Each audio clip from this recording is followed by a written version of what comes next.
All right, Neil, thank you very much for the introduction. Everybody, I want to welcome you here to our second installation of our software-defined data center series. This topic today is on FlexPod. This is the premier platform for the software-defined data center. And without any further ado, I'm going to hand things over to Dan Barber, and he can tell us why FlexPod is the best platform. Dan? Thanks, Adam. Good to be with you guys today. My name is Dan Barber. I am a solution architect with NetApp covering our converged systems platforms. And I want to talk to you a little bit today about FlexPod. And here's how it's going to go. We'll run through kind of how FlexPod is doing in the market. We'll talk about what is FlexPod and how do you manage it? How is it supported? So we'll run through those kind of brief points. It's a good overview. We won't get into too many details today, but we'll provide you a good introduction to FlexPod, especially if you haven't looked at it in a while. So FlexPod is, depending on how you want to measure it, is the leader in converged infrastructure by some metrics, at least in terms of our ONTAP systems. So today we have 8,700 FlexPod customers and over 160 validated architectures lifetime. And that is by far the most validated architectures of any converged infrastructure out there. And we'll talk about what a validated architecture is. FlexPod itself is a partnership, of course, between NetApp and Cisco. And this partnership has been going on since 2010, shortly after Cisco released their server offering called UCS. And when UCS was released, we entered into a partnership with them to bring together kind of a best of breed converged platform with storage, compute, and networking. And we've been doing that since 2010. And one of the things you can see even from these metrics that we have over 250 plus person years of engineering.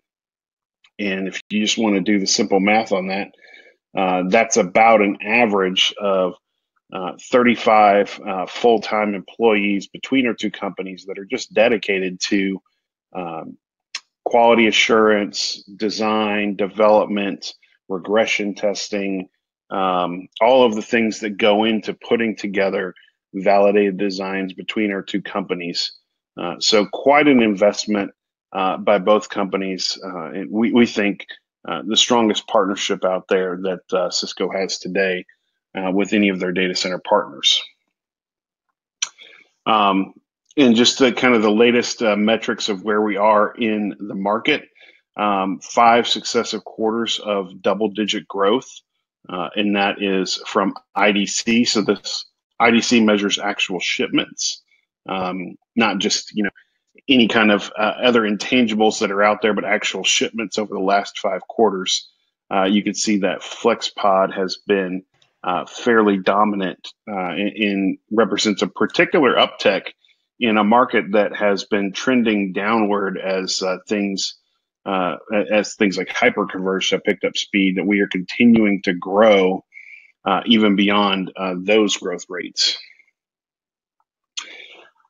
Reason we're doing so well, part of it is because a lot of our FlexPods today going out the door have all flash components.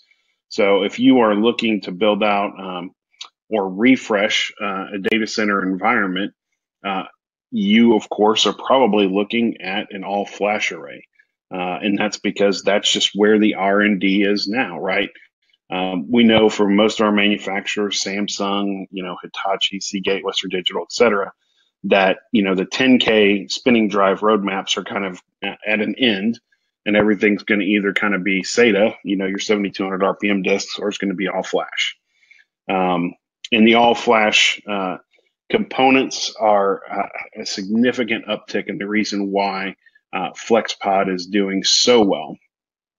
It delivers its value right out of the gate. And besides that, and just from a NetApp perspective, right, NetApp is a leader in delivering all flash solutions. So you can kind of see where we're at we have a tremendous install base with FlexPod, even when it comes to all flash. And so, whether you're a small business, a large enterprise, a global, a service provider, healthcare, we have customers, referenceable customers with FlexPod using the very solutions that you're looking at. And that really just gives you kind of assurance that you're adopting a mature solution that's not going to backfire on you after you try and implement it. A couple other things that are going on. SAN is growing very fast in FlexPod. So our attach rates for new FlexPods going out the door show very high, greater than 50% attach rates for fiber channel.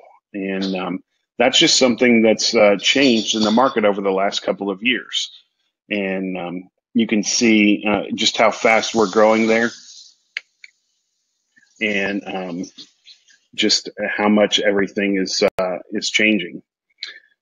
So fiber channels really taken off. I think some of this has been the introduction of additional form factors with 16 gig and 32 gig now coming out, also in preparation for NVMe over fabrics, which is a hot topic that we can always discuss at a later time, but it's coming forth, right? And just how fast we're getting there from a revenue perspective, right? A lot of growth in the SAN market for FlexPod. So let's talk about what FlexPod is. FlexPod, as I mentioned, is a best-of-breed pre-validated platform built on Cisco UCS, Cisco Nexus switching, and NetApp storage. And those are the three components that are required for just about every FlexPod. We'll talk about one exception here in a minute. But every FlexPod that we have out there is based on those three components. Now, what's great about a FlexPod is that it's not a fixed architecture; it's a reference architecture. And so, in a reference architecture, you can scale the components individually as you need to. If you need a higher compute density and less storage, right? For example, for VDI. Then we can certainly accommodate that. If you need very low compute requirements and a high amount of capacity or performance in your storage, et cetera. If you need to do dev test in the same pod, or if you ever wanted to do it in the same pod, right? We can enable that. And the great thing about FlexPod is you can grow in any direction with those components too. So if you start off small in compute and you grow to be large in compute, you have to go back through and recertify or anything like that. You just grow it as you would normally grow any other environment, but you do so with the confidence that because you're deploying a reference architecture, as you do it, you're continuing to use the best practices from both of our companies. And so that's a little bit about how FlexPod works. Now, I mentioned that we've already done some work for you that this is pre-validated. And how that works is we spend, it's a several month process each time we release a validated design, which is what it's called. In these design guides, we start off by going out and saying, okay, well, here's how a highly available, highly performant,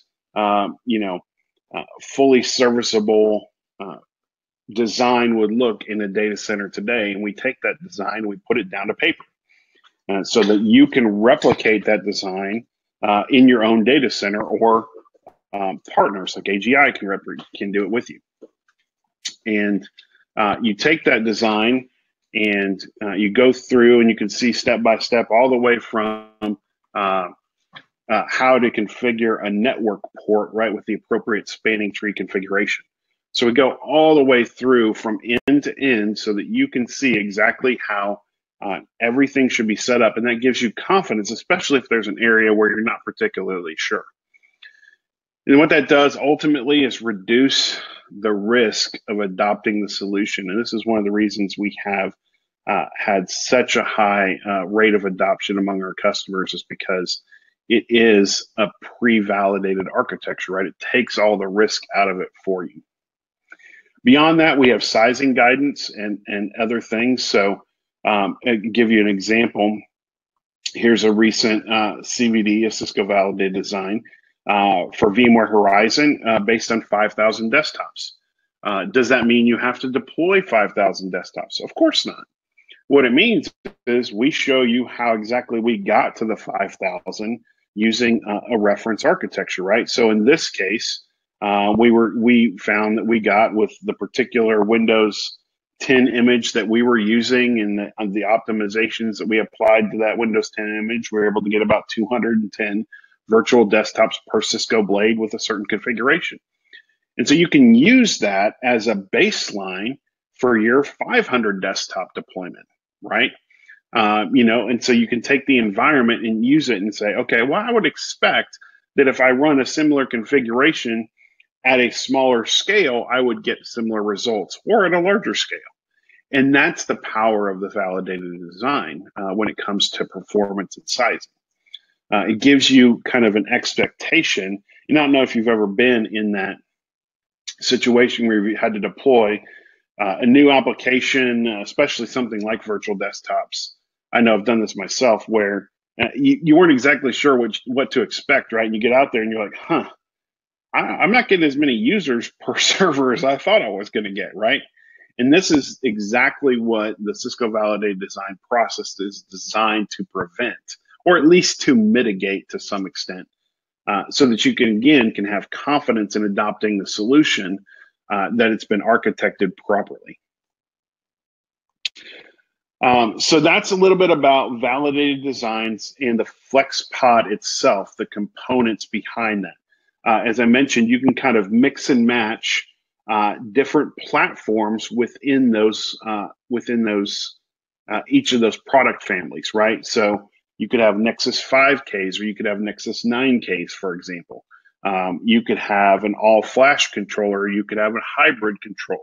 You could use ONTAP, or you could use our Element OS, or you could use our E-Series product, right? And all of these can be combined together. We kind of break them out into different families, kind of for different uses within businesses. So FlexPod Express is typically built on our entry-level platforms, either our E-Series platform, which is just kind of performant and reliable, doesn't have any data efficiencies or anything like that, just kind of a very simple, easy to use storage array, or our FAS, like 2650 or an A200 even, our low-end entry-level platforms, combined with usually a couple of C-Series rack servers or even a UCS Mini.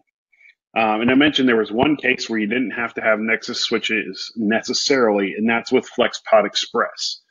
So a great way to think about this is if you use a UCS Mini, which has the Cisco Fabric interconnects directly into the back of the chassis, you can direct connect your NetApp storage into that chassis.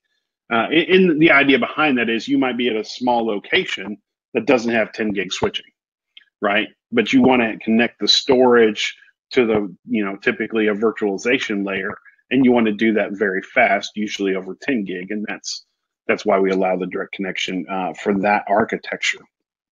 But all the other architectures require 10 gig Nexus switching. FlexPod Data Center is typically the core product line that our customers employ from a reference design perspective. That's your mixed workloads, enterprise applications, right? Mix of virtualization, bare metal, et cetera, right? That's kind of how all of those are put together. So most of our customers, the majority would be on FlexPod Data Center for their core infrastructure. Typically, I'll show you this in a second as well, but our application and enterprise applications like the VMware Horizon design that I just mentioned, those are typically based upon a previous FlexPod Data Center validated design, right? Because that's where it typically runs in the data center. FlexPod Select is a purpose-built solution for dedicated workloads. So think big data and analytics, right?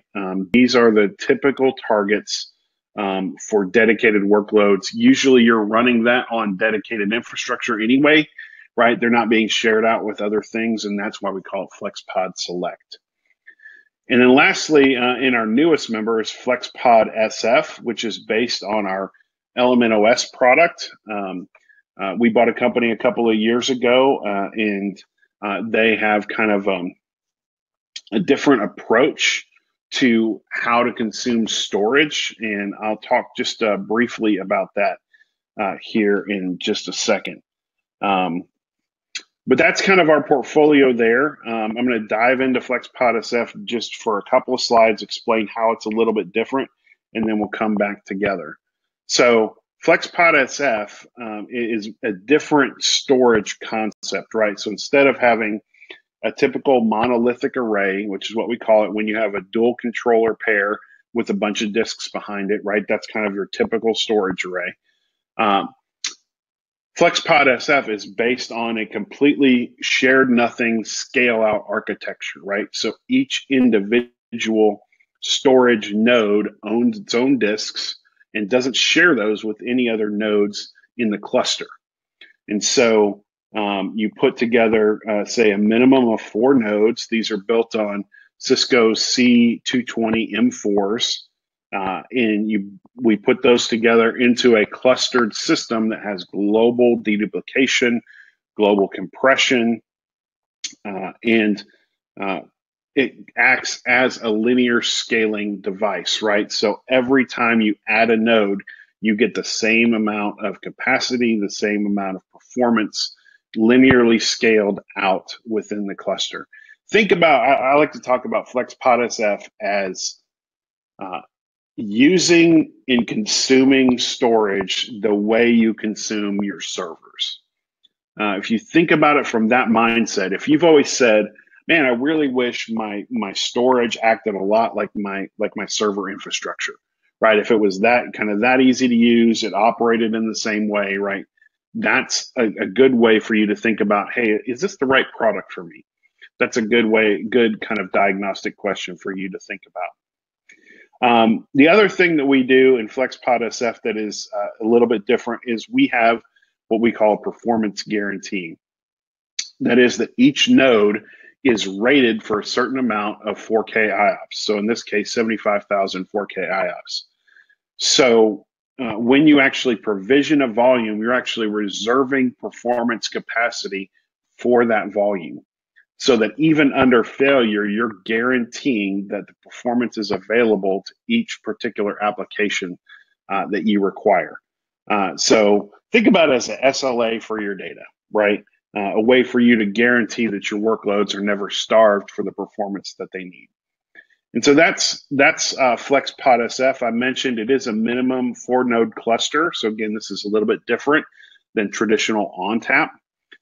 It is iSCSI only, but again, if you are looking for a multi-protocol box, then typically you're going to go back to FlexPod Data Center, right? Where we can do NFS, FCOE, fiber channel, and CIFS, right, all together, and future protocols, will be enabled through that same platform, right? So that's a little bit about FlexPod SF. And where it's utilized. So beyond that, we take these core infrastructure workloads, right? These core platforms, and we build out a series of Cisco validated designs, and we also call them NetApp verified architectures, or NVAs. And we use that to build out particular workloads on top of them. So I mentioned like, VDI is one of those, Zen Desktop, Exchange, SharePoint. Cisco ACI. If you are looking at Cisco ACI or doing any kind of microsegmentation and network security, software-defined networking, FlexPod is definitely the platform of choice. We're already ready to go from an infrastructure perspective with both of those solutions. And you'll see that we will have regular updates with the typical infrastructure products. So We have, had the regular updates with vSphere 6.0, 6.5, etc. Soon to be 6.7, right, as that comes around, and we get into the life cycle of that release.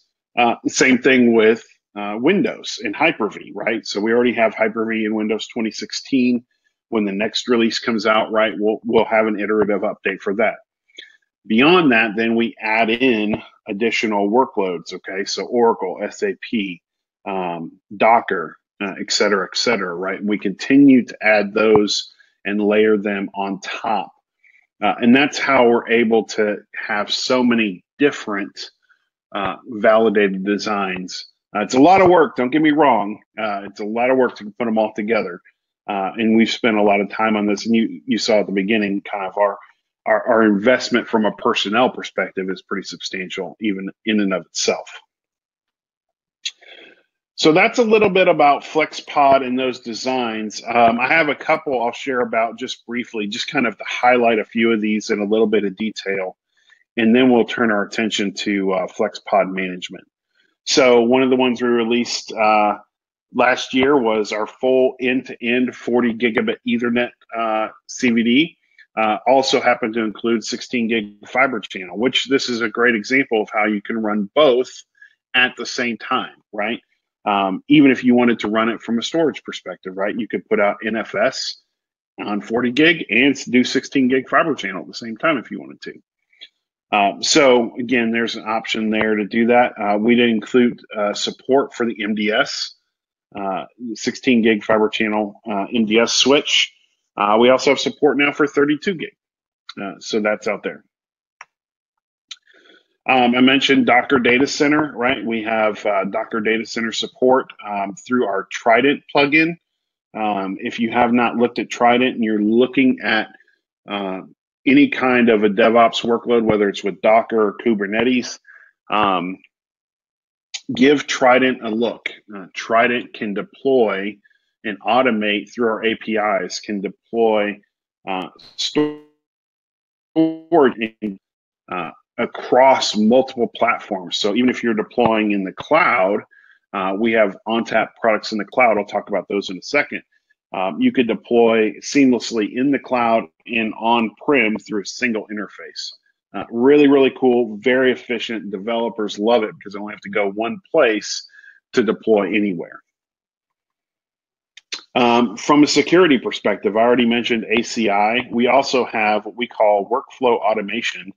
Workflow automation is a command line tool that we use to automate deployment in ACI data centers. So we can go out and actually communicate with ACI and help it to provision those network ports as required in the ACI fabric. I mentioned the Horizon one. Again, I told you the 210 VMs per blade. You can kind of see, again, this goes out and gives you an idea of what does a reference architecture for a VDI environment look like. And maybe I want to take a few blades and dedicate those to my VDI environment, and I can have a few more blades in the same chassis work in my virtual server environment. That's the great thing about FlexPod, right? You can add individual components as you need them, and you have the same shared architecture, which gives you really efficient use of your resources in your data center.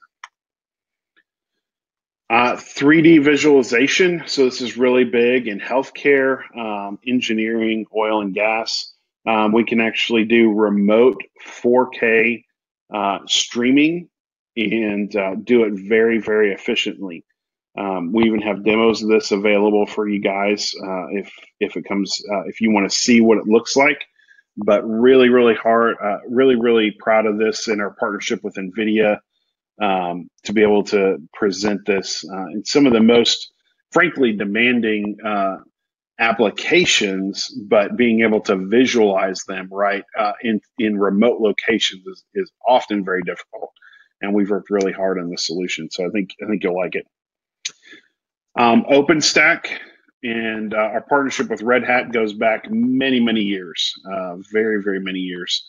But just from a deployment of OpenStack, we partnered with Red Hat and a service provider, software as a service provider called Platform 9 to deploy OpenStack. It'll actually put down all of the OpenStack components for you from the cloud and do it very, very quickly. We are part of the OpenStack Alliance. We've contributed a lot of code to the OpenStack Alliance, and you'll find all that out there,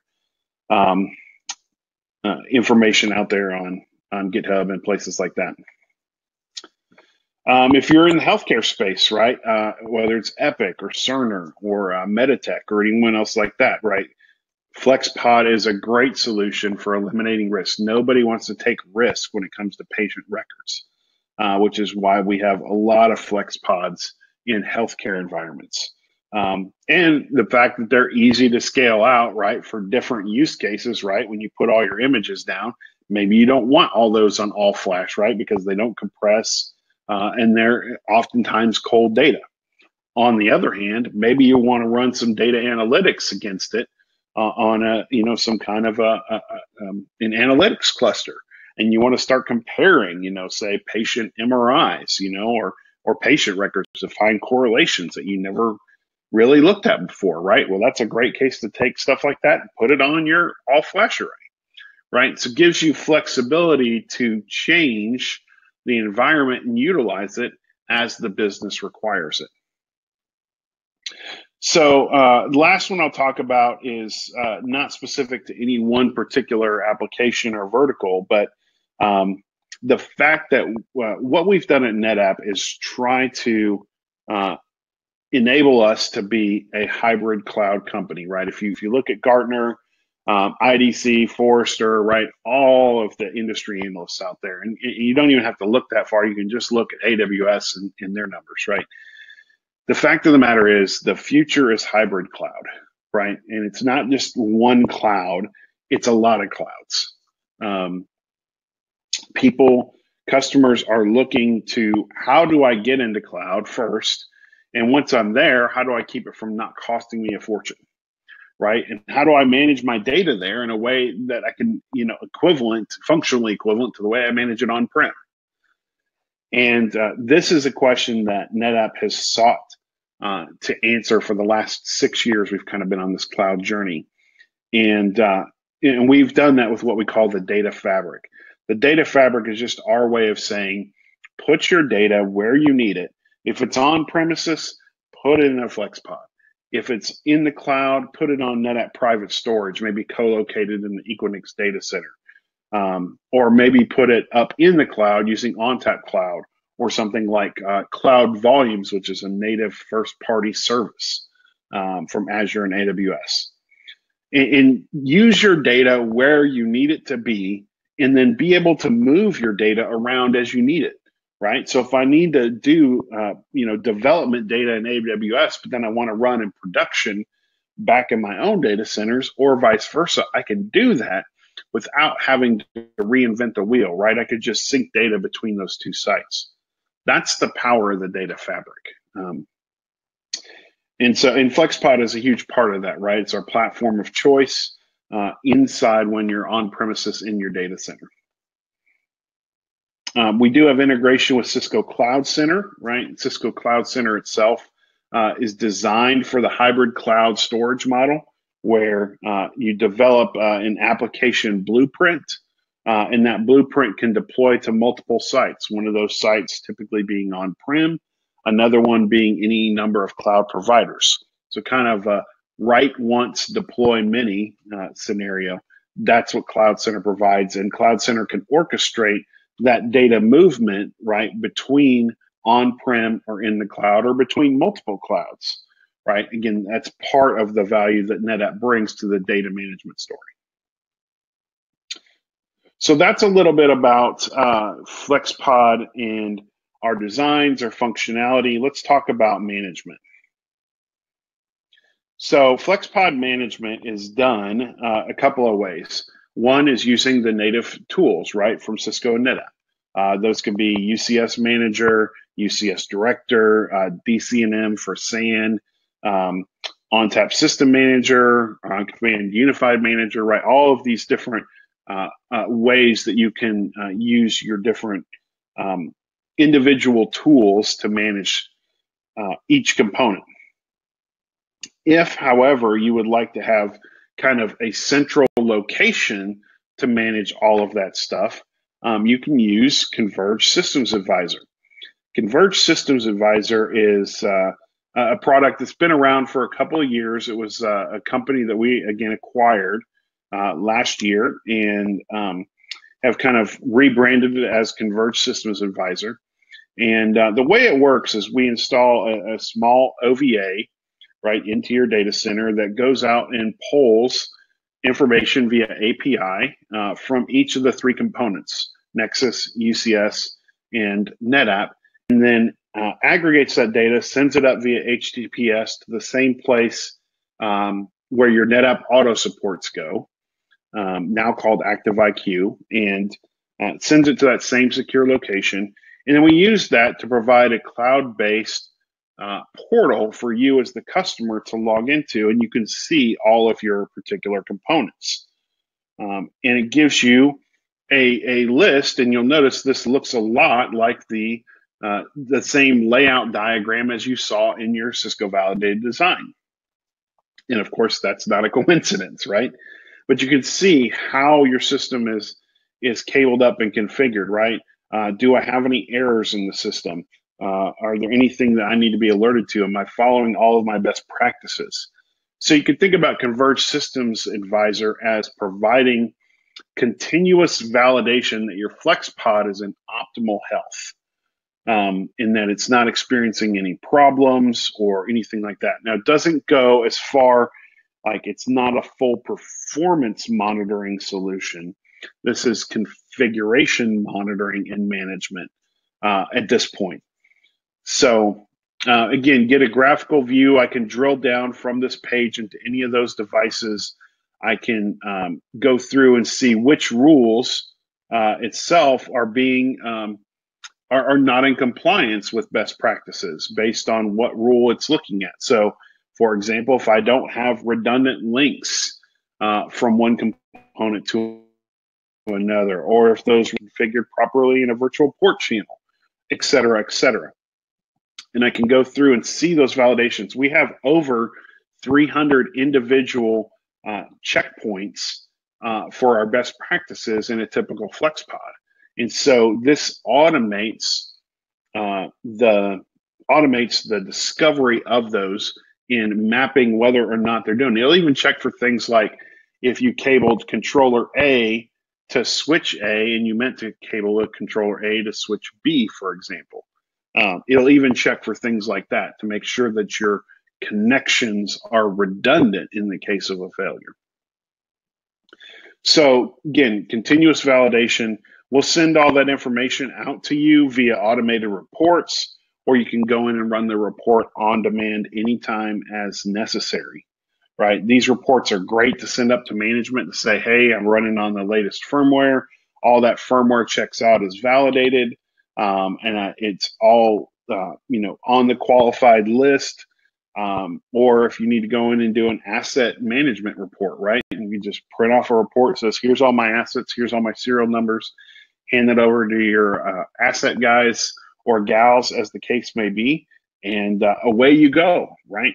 So really great package, very low cost of entry on this. So really a tool that we highly recommend. It really makes managing your FlexPod much simpler in the end. Lastly, we'll talk about support. So FlexPod support, this is one of the hallmarks of using a reference architecture, right? One of the great benefits of doing this is that you get a phenomenal support experience. And the reason for that is since we have done so much hard work to go out and do all the testing and the value and all the intercompany cooperation, right, that has to happen when you put together a solution like this. Because we've done all that, we were able to go back to the ISVs like VMware, Citrix, Microsoft, Red Hat, and say, hey, since we've done all this hard work, how about you all sign off on the solution as well and say, hey, if somebody's running a FlexPod and they have a problem with your software, your kind of your normal software, I'll talk about what that is. How about you don't give them the typical runaround, like, hey, have you tried to reboot this? Or hey, have you tried to do this? And how about we get them to a level 2 support team right out of the gate? And we were able to get those companies to agree to that. So if you are running hypervisors from VMware, Microsoft, or Red Hat, for example, right, and you happen to call up, say, VMware, and you say, hey, I've got a problem with my vSphere 6.5. I'm running it on a FlexPod.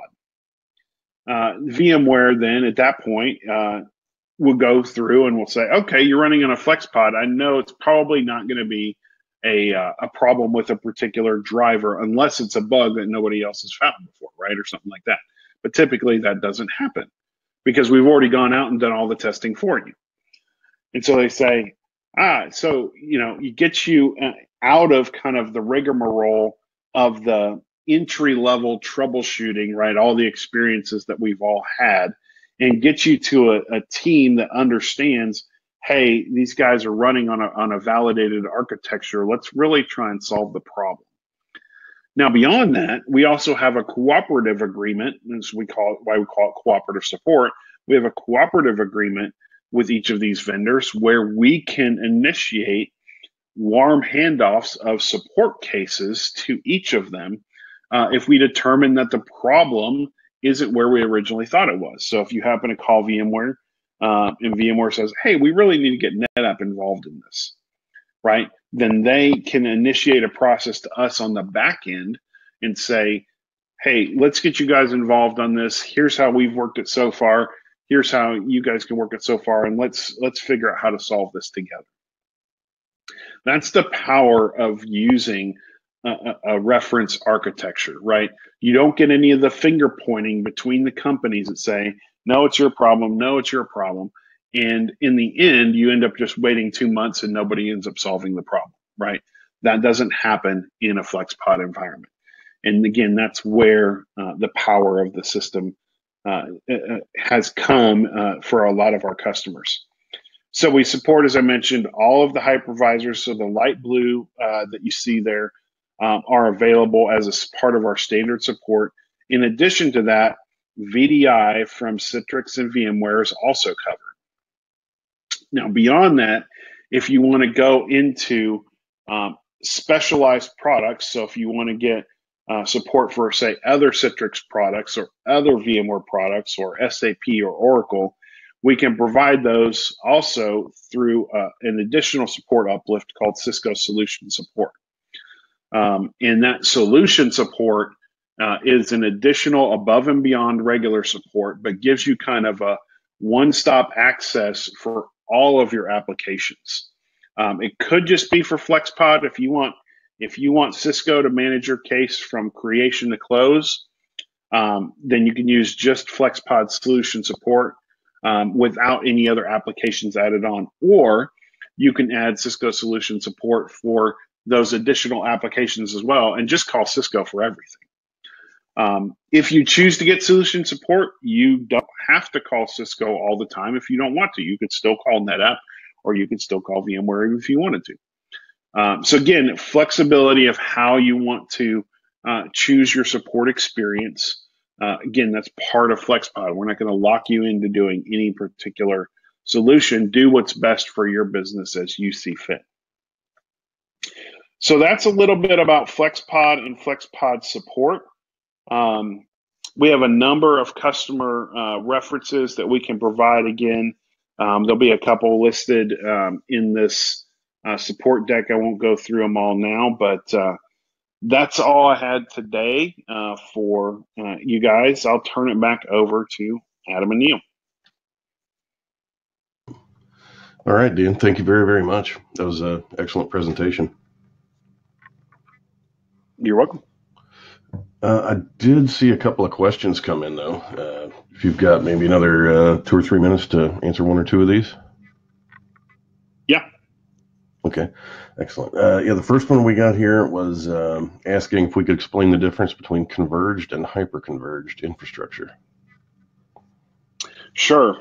So converged and hyper-converged. So a couple of things. And, it's kind of like sometimes talking to a doctor and you say, my arm hurts. And, one doctor says, well, maybe it's your muscle. And the other doctor says, maybe it's your bone.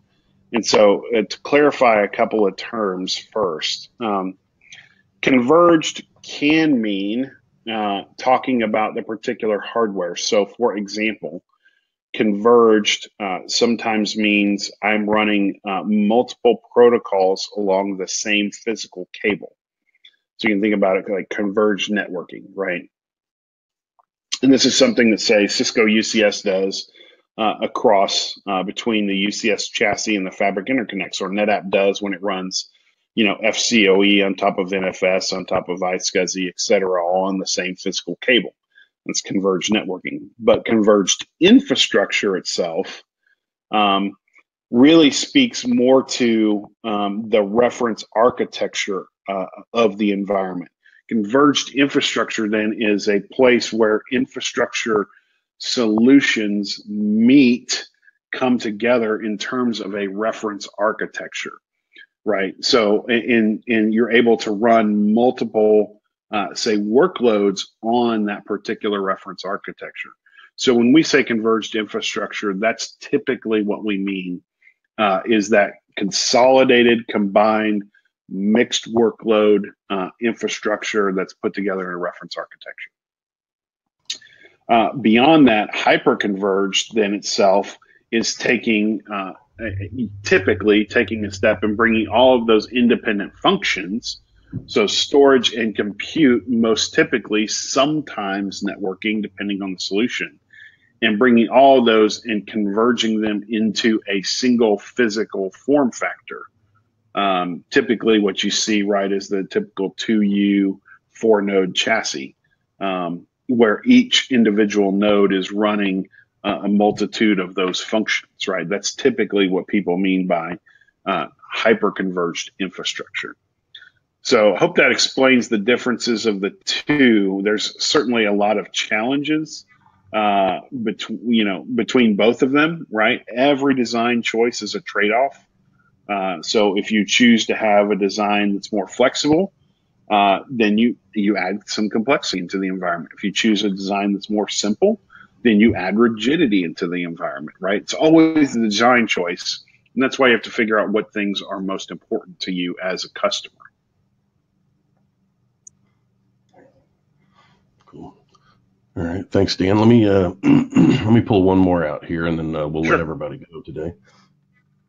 Let's see. How about this one? I guess this would probably have been a response when we were earlier talking about spinning disks starting to go away. Mm-hmm. It says, should my company be looking at an all-flash solution?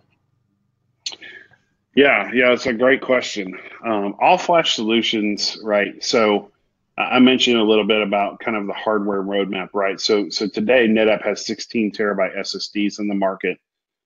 We certainly have roadmap for much larger sizes, right? And this isn't any kind of confidential information. It's the same with Samsung, for instance, right? If you look at their publicly available roadmap, they'll say, we're putting most of our R&D into solid state storage. It's much more dependable, and the capacity from a scaling standpoint, as we look to the future, we don't have the physical geometry limitations that we do of spinning disk, right? There's only so many platters you can cram in there. And there's only so many ways to redo, the cell architecture, and so many different kinds of gases you could fill the drives with before one, becomes impossible, and two, cost prohibitive. And so when we look to the future, we look at, say, 5 years from now, and we look at having 128 terabyte SSDs, right? As we look at that, that's going to end up becoming the new capacity layer. We all don't think about that necessarily now. SSDs is capacity, but that's the reality of where we're going, right? You think about it with your iPhone or your laptop. Most of us have technology devices that only have SSDs in them. And that's a lot of what's driving it, right? The consumer market is driving it as much as the enterprise storage market is driving it. And so eventually we'll have this, capacity SSD tier, and we'll have other protocols in front of it, right? We'll have NVMe, which will enable faster transport. And then we'll have server class memory, which is memory that sits closer to to the server CPU, right? And is able to provide even faster access. And that's going to become your new tier 0 kind of performance layer. And these 128 terabyte SSDs will end up becoming your capacity layer. So that's kind of the direction of where things are moving. Now, as to whether or not you should be looking at an all-flash array, I would say, one, it really depends on your workloads and what you're trying to get out of them. If you've got a video surveillance system that you're not planning on running any analytics on, it's hard for me to justify an all-flash solution for that because the data is just sitting there and it doesn't compress or dedupe very well. But for most mixed workload data centers, right, for most of them, all flash just provides better economics over the long run. You get a longer useful life. It consumes a lot less power, a lot less space. It just tends to be overall a better solution, which again is why so many customers are adopting it. So hopefully that helps answer the question. All right. Thanks, Dan. Thanks very much. You're welcome. So since we're at the top of the hour, we'll go ahead and let everybody get back to their day. I want to thank everybody very much for spending an hour with us today to learn about FlexPod, and we'll hope you'll join us next time for our next installment of our software-defined data center series. Thank you all very much. Thank you.